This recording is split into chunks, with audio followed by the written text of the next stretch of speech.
pour la faire agir. Voyez? Donc, vous avez votre propre résurrection à l'intérieur de vous. Votre résurrection se trouve à l'intérieur de vous, dans votre esprit. Or, vous savez, quand Jésus est mort sur la croix, son âme est descendue dans le séjour des morts, prêcher aux âmes qui étaient en prison, qui ne s'étaient pas repenties lorsque la passion se prolongeait au jour de Noé. Son corps est allé dans le tombeau, mais avant de mourir, il a remis son esprit entre les mains de Dieu. Entre tes mains, je remets mon esprit. Alors, vous voyez, son esprit est allé vers Dieu, son âme est allée au séjour des morts, son corps est allé au tombeau. Or, cet esprit qui était en lui, c'était l'esprit de Dieu. Cet esprit, à plusieurs reprises et de plusieurs manières, a oint les prophètes pour apporter le message aux gens. Dans les derniers temps, à travers Christ, et maintenant, en ces jours-ci, à travers l'Évangile. Maintenant, quand nous recevons Christ dans notre cœur, il y a là tout ce dont nous avons besoin. Il y a la vie éternelle. Or, Christ ne pouvait pas revenir avant que 3 jours ne soient accomplis. En effet, son esprit était derrière un écran, comme une barre, comme ceci, de sorte qu'il ne pouvait pas franchir cette barre, parce que c'était la parole parlée de Dieu, qu'il devait reposer dans le tombeau 3 jours et 3 nuits. Donc, il ne pouvait pas revenir avant que ces 3 jours et 3 nuits ne soient écoulés. Puis, quand 3 jours et 3 nuits ont été écoulés, son esprit a pu repartir. Il est allé directement vers son âme, et son âme est venue reprendre le corps et accomplir ce qu'il avait dit. J'ai le pouvoir de donner ma vie, et j'ai le pouvoir de la reprendre. J'ai le pouvoir. Or, chacun de vous, vous avez le pouvoir, de la même façon, parce que vous êtes des fils et des filles de Dieu. Et l'Esprit même qui est en vous ce matin, le Saint-Esprit qui est en vous ce matin, c'est ce même Saint-Esprit qui vous ressuscitera. Donc, vous avez en vous-même le pouvoir de vous ressusciter. Quand vous mourrez, votre âme ira dans sous l'autel de Dieu, pas directement dans la présence de Dieu. Votre esprit, lui, il ira vers Dieu, mais vous ne pourrez pas revenir. Souvenez-vous, dans la Bible, il est dit que l'esprit, les âmes sous l'autel criaient « Seigneur, jusque à quand? Jusque à quand ?» Et ils ne pouvaient pas revenir avant que les Écritures se soient accomplies. De même, Christ ne pouvait pas revenir avant que les Écritures se soient accomplies. Alors, après que tout aura été fait, que toute la souffrance sera terminée, et que les frères auront souffert les mêmes choses, ou que nous aurons souffert comme eux ont souffert et tout, alors ce jour-là, vous saurez exactement où vous êtes enterrés. Dieu laissera repartir votre esprit, et celui-ci viendra vers l'âme. Maintenant, l'âme, c'est la partie de vous qui sait et qui comprend votre intelligence. Vous vous souvenez de la vision que j'ai eue il n'y a pas longtemps, ou du petit ravissement, quand je suis allé dans ce lieu et que j'ai vu ces personnes? Or, votre esprit reviendra vers ce corps-là, ce genre de corps-là, l'âme, qui est un corps qui n'a pas besoin de manger et ainsi de suite. Si cette tente où nous habitons sur la terre est détruite, nous en avons déjà une qui nous attend, un corps céleste. Avec cet esprit et cette âme, ce corps céleste, alors vous ressusciterez ce corps naturel pour le glorieux millénium. Voyez, vous avez en vous maintenant le pouvoir de faire ça. Mais alors, ce pouvoir que vous avez en vous maintenant pourrait créer un nouveau monde. Dieu n'a pas de petites parties faibles et de grandes parties fortes, puissantes. La moindre petite parcelle de Dieu est omnipotente. Voyez-vous, la moindre petite parcelle de Dieu. Alors, vous savez, j'essaie de vous amener dans la foi maintenant. En tant que chrétien, vous savez que quelque chose vous est arrivé.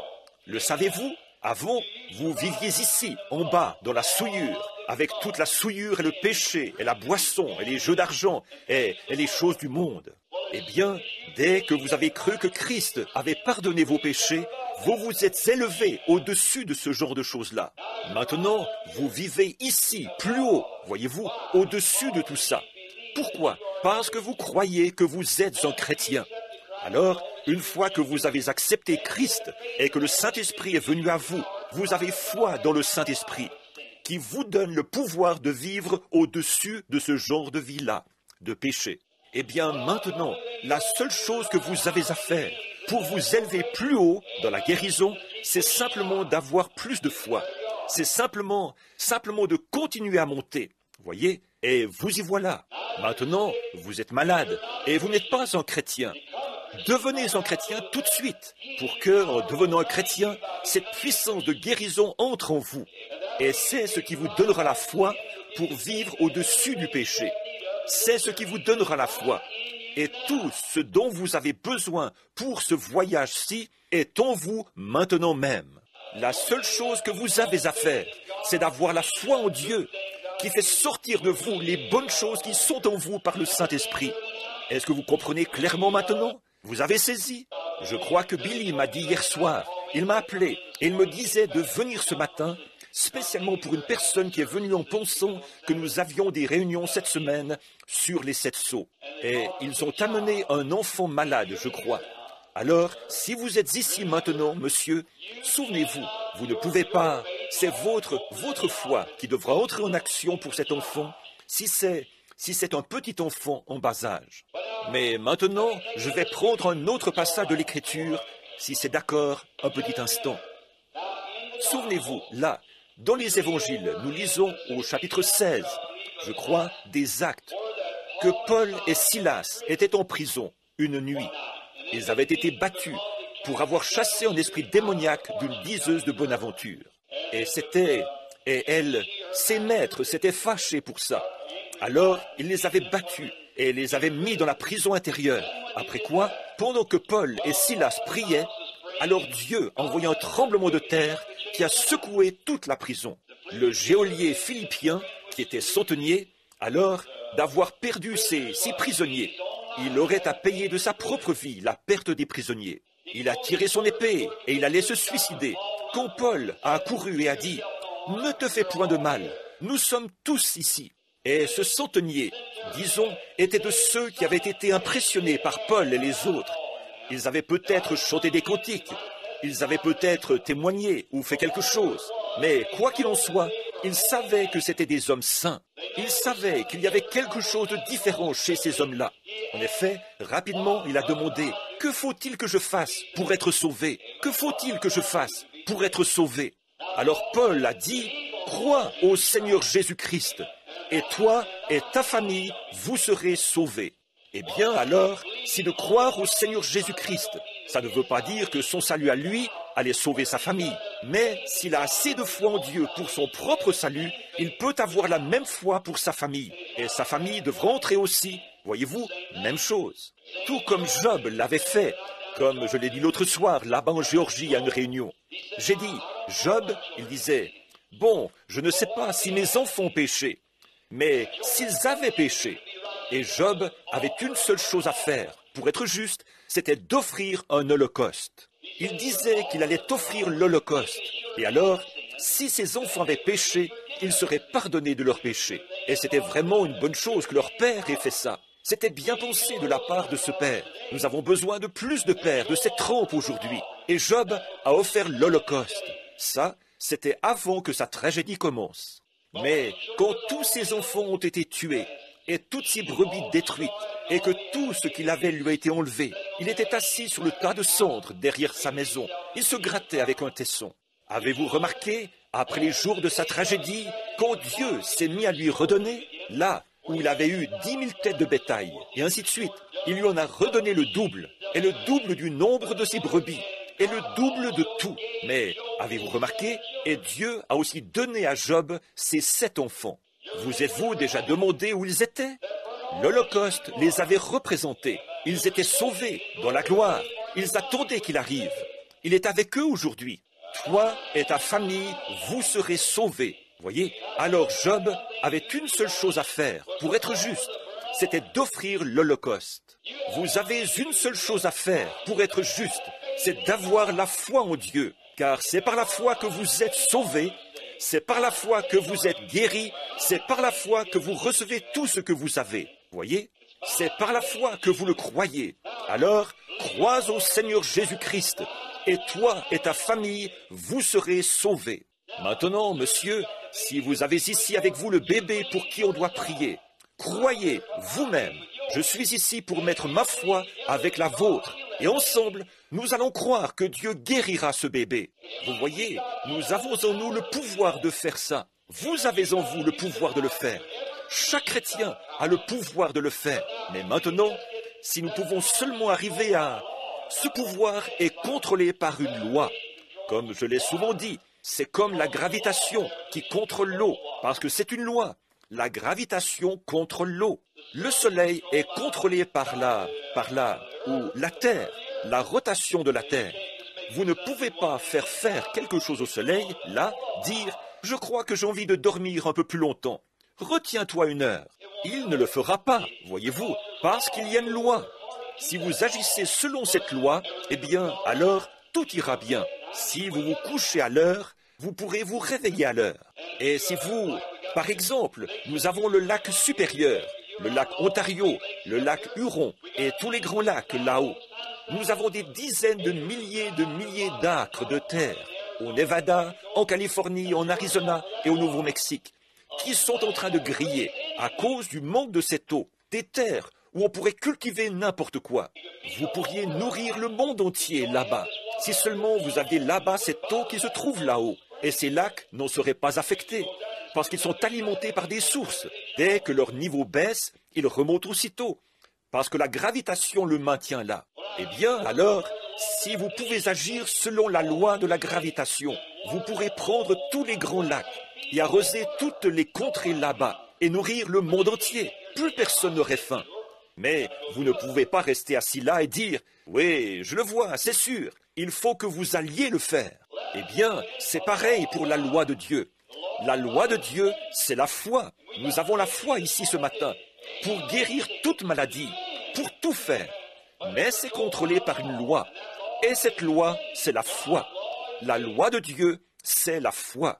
Jésus a dit, tout ce que vous demandez en priant, si vous pouvez croire que vous l'avez reçu, cela vous sera accordé. Voilà. Alors, c'est la foi qui contrôle ça. Et la foi nous est donnée selon le besoin que nous en avons. Or, Dieu donne à certains d'entre nous une certaine portion de foi, à d'autres une autre portion de foi. Ce n'est pas une grande puissance surnaturelle que vous avez, parce que quand vous devenez chrétien, vous avez déjà la puissance, mais vous manquez de foi pour faire agir cette puissance. Alors maintenant, ce matin, quand vous viendrez pour qu'on prie pour vous, souvenez-vous, la Bible a dit ceci. Ceci est vrai. Jacques 5, 14. S'il y a parmi vous des malades, qu'ils appellent les anciens de l'Église, que les anciens les oignent d'huile et qu'ils prient pour eux. La prière de la foi sauvera le malade et Dieu le relèvera. C'est une promesse, si vous y croyez. Donc, voyez-vous, la guérison est donnée sur une base individuelle. Elle l'était aussi au jour de Jésus de Nazareth. Il ne pouvait pas guérir les gens en allant contre leur propre foi. Il disait, je le peux si vous croyez. Si vous croyez que je suis capable de faire cela, je peux le faire. Si vous pouvez le croire. Ainsi, certaines personnes projettent la puissance de guérison sur quelqu'un d'autre, des évangélistes. Ce n'est pas ça. La puissance de guérison est en vous. Elle est en vous. Ils mettent simplement la charrue avant les bœufs. L'évangéliste n'a pas le pouvoir de guérir. C'est le Saint-Esprit qui a le pouvoir de guérir. Et vous avez le Saint-Esprit. C'est le petit arbre que vous êtes. Et toutes les choses dont vous avez besoin sont en vous. Ainsi donc, vous commencez simplement à boire de la promesse de Dieu, à dire, c'est la vérité. Dieu a dit qu'il me guérirait. Par ses meurtrissures, je suis guéri. Voilà, vous savez ce que vous faites? Vous commencez à faire sortir de vous la guérison, c'est tout, voyez? Et alors quoi? Les autres peuvent voir ce que vous avez. Or, qu'est-ce que c'est? La foi est une ferme assurance des choses qu'on espère, une démonstration de celles qu'on ne voit pas. Je pourrais planter ce petit arbre quelque part. Je ne vois pas les pommes, mais elles sont en lui. Ce petit arbre sait qu'elles sont en lui. Alors, il commence simplement à boire, à pousser, parce qu'il savait, c'est en moi. Je vais les faire sortir au bout d'un moment. Donnez-moi un peu de temps. Gardez-moi encore un peu de temps. Il continue simplement à boire. Oui, je sais que les pommes sont en moi. Je vais les faire sortir au bout d'un moment. Et tout à coup, les voilà qui arrivent. Voilà les pommes qui arrivent, parce qu'il croyait qu'elles étaient en lui. Et si vous croyez que la puissance du Saint-Esprit est en vous pour vous guérir, alors voilà, continuez simplement à pousser. Voyez, vous avez la foi. Vous ne pouvez pas voir les résultats tout de suite. Vous ne les voyez pas. Maintenant, voyez-vous, Jacques a justifié Abraham par ses œuvres. Paul a justifié Abraham par sa foi. Que dirons-nous donc entre les deux?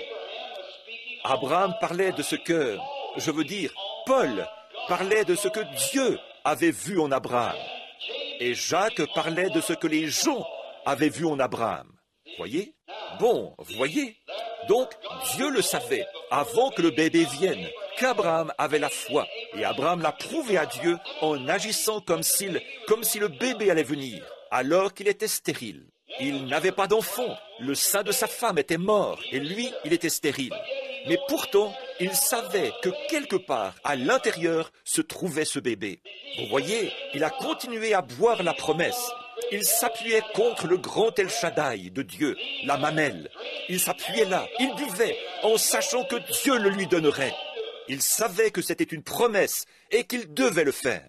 Et nous sommes les enfants d'Abraham. Alors, appuyons-nous sur sa promesse et accrochons-nous-y en sachant que Dieu le fera. Il l'a dit. Vous le croyez maintenant? Alors que les malades se mettent en ligne, ici, sur un côté ou l'autre, ceux qui veulent qu'on prie pour eux, et nous allons faire venir l'ancien ici, et nous allons les oindre d'huile. Je vais prier pour eux, et nous allons croire que Dieu rétablira chacun d'eux. Si tu peux croire, Teddy, où es-tu? Viens par ici, du côté droit, c'est bien. Et je voudrais que tu joues, crois seulement. Pendant qu'il s'approche, courbons donc la tête, le reste de l'auditoire, et soyons en prière pour ces gens qui s'approchent. Notre Père Céleste, nous t'amenons ce matin au nom de Jésus-Christ, cette pauvre humanité, malade, souffrante, qui est dans cet état désastreux, terrible. Je crois en toi, Seigneur. Je sais que tes paroles sont vraies. Elles sont si vraies. Elles ne peuvent pas faillir, parce qu'elles sont la parole éternelle de Dieu, qui dure à toujours. Elles sont toutes puissantes, comme Dieu l'est, parce qu'elles sont une partie de lui. Au commencement était la parole, et la parole était avec Dieu, et la parole était Dieu. Et la parole s'est faite chair, et elle a habité parmi nous. Maintenant nous croyons ça, Seigneur, de tout notre cœur, de toute notre âme, avec tout ce qu'il y a en nous. Nous le croyons. Et j'ai essayé, d'une façon simple, enfantine, de le présenter aux gens pour qu'ils puissent comprendre et savoir que la puissance de Dieu se trouve en eux. S'ils peuvent seulement avoir leur foi et suivre les ordres de Dieu. C'est comme ça qu'ils ont été sauvés. Ils sont venus, ils se sont repentis de leurs péchés et ils se sont fait baptiser au nom de Jésus-Christ selon la Bible. Acte 2. Et puis, Pierre avait dit, là, vous recevrez le don du Saint-Esprit. Et il est bienvenu, parfaitement, parce qu'il est la parole de Dieu manifestée. Eh bien, maintenant, Père, nous savons que la même chose est vraie quand nous soignons les malades et que nous prions pour eux. La prière de la foi sauvera les malades. Dieu les relèvera. Oh Dieu, qu'ils repartent de cet autel, chacun d'eux, ici ce matin, tellement heureux et dans la joie de savoir que Dieu les a guéris. Va et sois guéri, car nous te les confions maintenant au nom de Jésus-Christ. Puisse chacun d'eux être guéri et saisir la vision, ce qu'elle signifie, comme Abraham qui appelait les choses qui n'étaient point comme celles étaient. Peu importe quels sont les résultats, ça n'a rien à voir avec la foi. Les résultats, ce n'est rien. La foi est déjà fixée solidement. Et la foi est une ferme assurance des choses qu'on espère, une démonstration de celles qu'on ne voit pas. Oh Dieu, puisse cela descendre profondément dans leur cœur, car ils ont besoin de toi. Je m'avance en tant que ton humble serviteur pour me tenir ici avec d'autres serviteurs. Et je prie Dieu de mettre quelque chose dans notre cœur pour ces malades. Nous le demandons au nom de Jésus. Amen. Quelqu'un a dit que frère Estelle Biller était dans le bâtiment. Je crois qu'il y a un autre ministre ici qui nous a conduits dans la prière ce matin. Nous aimerions demander à tous les ministres qui sont ici, quels qu'ils soient, si vous voulez bien venir vous placer ici, autour de l'autel avec nous, pendant un petit instant, là, s'il vous plaît, frère. Et les hommes, frère Ben, merci. Avancez-vous jusqu'ici et placez-vous autour ici, autour de l'autel ici, pour que nous puissions prier avec ces gens, leur imposer les mains. Maintenant, pendant qu'ils jouent ce chant et que les ministres prennent leur place ici pour pouvoir, chacun de nous, imposer les mains aux malades. Voyons un peu. Quelqu'un descend de la montagne là-bas. Je vois venir un homme Il n'était pas différent des autres hommes. Il n'était qu'un homme ordinaire, de petite taille, plutôt frêle. Alors que nous le voyons en train de regarder, ses yeux se sont abaissés sur une scène qui se passait dans la vallée. C'étaient ses apôtres. Il y avait là un garçon. Il était épileptique. Et sans doute qu'il disait « Guéris-le, Seigneur, guéris-le ». Mais voyez-vous, juste dire « Guéris-le, Seigneur, guéris-le », ça ne suffira pas. Ça ne suffira absolument pas. Il faut qu'il y ait quelque chose derrière ce « Guéris-le, Seigneur, guéris-le ». Voyez? Et si je peux vous amener à croire ça, et à le croire de tout votre cœur, vous allez être guéris. Si j'arrive à vous faire voir réellement la vision. Maintenant, regardez, ces disciples qui étaient là, peut-être qu'ils le secouaient, peut-être qu'ils poussaient encore plus fort. Crois-le, frère, crois-le, alléluia, crois-le, guéris-le, Seigneur, guéris-le. Mais le démon ne bougeait pas de là, parce qu'il ne trouvait pas là assez de foi pour le forcer à partir. Mais voici quelqu'un qui descend de la colline. Et dès que ce démon a reconnu que là, c'était un peu différent des autres hommes, voyez, or voilà le genre d'homme que nous voulons être ici, comme notre Seigneur Jésus. Oui, ne pas venir simplement pour nous donner un spectacle, mais venir aimer notre Dieu, savoir que nous avons reçu la commission d'aller faire ceci. Ceci, c'est notre commission. Alors, quand il s'est approché de ce Père, je pense que c'est de là que ce chant a été écrit, composé à partir de la parole. Il a dit, « Seigneur, aie pitié de mon fils, car il est tourmenté de diverses façons par un démon. » Il a dit, « Il le jette dans le feu, et l'enfant devient tout raide, et ainsi de suite. » Il a dit, « Je l'ai amené à tes disciples, mais ils n'ont pas pu le guérir. » Mais je me suis dit, il a dit, « Je le peux, si tu le crois. J'ai en moi, il a dit, la puissance de le faire, si tu peux le croire. » Est-ce que Dieu permettrait que ces gens qui sont assis ici ce matin, accablés par le cancer, qui ont été accablés, cloués au lit par le cancer, la leucémie, la maladie, l'affliction, est-ce que Dieu guérirait cela et vous laisserait de côté? Sûrement pas, non, voyez. Or, il ne faillit pas. Je le peux si tu le crois. Qu'est-ce qu'il a dit?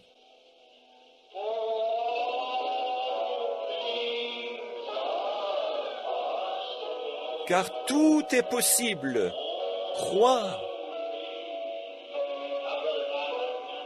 Bien, frère Tyler, venez. Alors crois seulement. Crois seulement. Maintenant, pendant que je prie, je veux que vous imposiez les mains aux gens. Quels que soient leurs besoins, bénissez par la prière de la foi et continuez. Frère Neville, toi, oint d'huile. Et les frères, je veux que chacun de vous dans l'auditoire, vous gardiez la tête inclinée, là, chacun profondément en prière. Crois.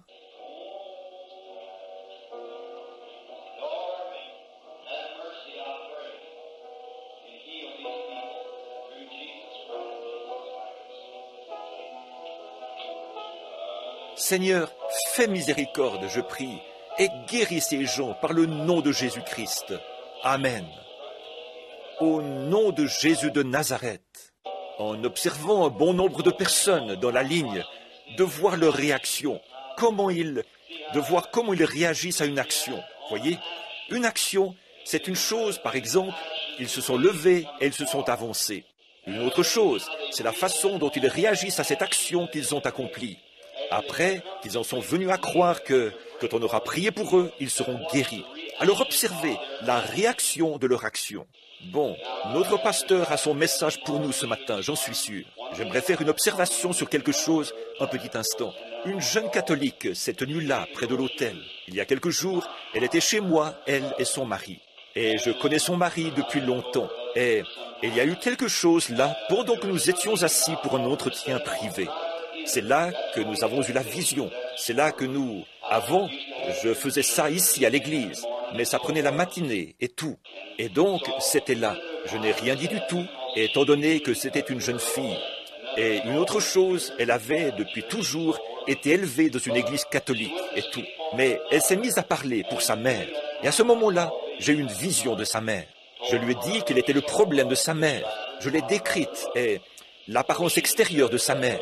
Bien sûr, c'est à elle d'en juger, si c'était juste ou pas. Je n'avais jamais vu sa mère de ma vie. Ça, elle le sait. Et cette jeune fille, ce matin, elle est venue à l'hôtel, ici. Elle s'est tenue là pour faire une confession et accepter Christ comme son sauveur. Elle a fait ça à l'hôtel ce matin. Frère Neville, sans le savoir, il la ointe d'huile. La façon dont Dieu agit. Il la ointe d'huile pour les malades. Mais observez l'action du Saint-Esprit. Maintenant, comme elle avait été ointe, pas vraiment malade, mais ointe. Voyez-vous comme ça fait tout concourir au bien? Maintenant, elle s'est tenue là, comme chrétienne, après être devenue ce que nous croyons être une chrétienne. Alors elle a dit, « Voudriez-vous prier pour ma mère? Elle est malade. » C'est la même personne. Donc, l'huile d'onction a été appliquée en avance. Je me suis dit que ça convenait vraiment bien, voyez-vous, de la part de quelqu'un qui vient d'être sauvé. Christ a pris notre parti à tous. Il prend le parti de tous. Et dès que cette jeune fille est devenue chrétienne, alors elle aussi, elle veut prendre le parti de quelqu'un. Ce qui montre que l'Esprit de Christ entre en nous quand nous sommes réellement sauvés. Ça, c'est vraiment bien. J'apprécie certainement ça. Ce bel esprit chrétien de foi. Maintenant, souvenez-vous, là. Maintenant, à l'égard de cette jeune femme, elle est ici quelque part. Et d'une autre catholique qui est venue. Et j'aimerais dire ces paroles juste avant de remettre le service à notre pasteur. Voyez-vous, ceci. L'Église catholique, là, autrefois, elle était comme cette Église-ci. Si vous reprenez la Bible et que vous la lisez, en effet, c'est ce que nous croyons. Et c'est ce que vous savez, que l'Église catholique était la première Église. C'est vrai. Mais elle s'est éloignée de ses enseignements. Ceci, c'était l'enseignement de l'Église catholique. Mais voyez-vous, ils ont 600 et quelques autres livres que des papes et autres ont écrits, qui sont tout aussi saints pour eux que l'est cette Bible. Donc, voyez-vous, ce que c'est, vous n'avez pas changé. Ce que vous avez fait, vous venez de vous convertir. C'est tout, voyez. Maintenant, si vous prenez, évidemment, il doit peut-être y en avoir parmi vous, les deux de ce matin, c'étaient des femmes. Il se peut qu'il y ait des catholiques parmi les hommes assis ici.